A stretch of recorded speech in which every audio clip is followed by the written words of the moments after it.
নমস্কার। কবি নীরেন্দ্রনাথ চক্রবর্তীর লেখা কবিতা খোকার ইচ্ছে।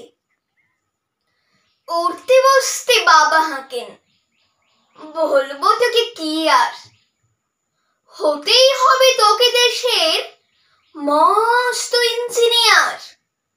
মা তাই শুনে কন, খোকা তুই আমার কথা রাখ, ডাক্তারিতে হয় যেন তোর দেশ চোরা নাম ডাক।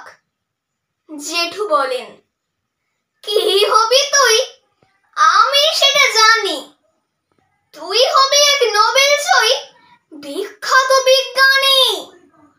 একই সঙ্গে সবাই বলেন, অন্য কিছু নয়, এবার তোকে হতেই হবে স্কুলে ফার্স্ট বয়।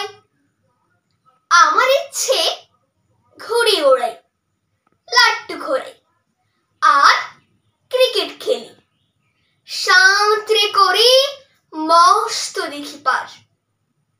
কিন্তু সেসব করতে গেলেই সবাই আসেন তেড়ে। সবাই বলেন, মন্দে পড়ায় এক্ষুনি সব ছেড়ে। কি আর বলবো, এখন আমার অবস্থাটা এই, লেখাপড়ায় দিন কেটে যায়, কিচ্ছু খেলা নেই। এক এক জনের এক এক ইচ্ছে সবাই দিচ্ছে তারা, তার ফলে ভাই আমার নিজের ইচ্ছে গেছে মারা। নমস্কার।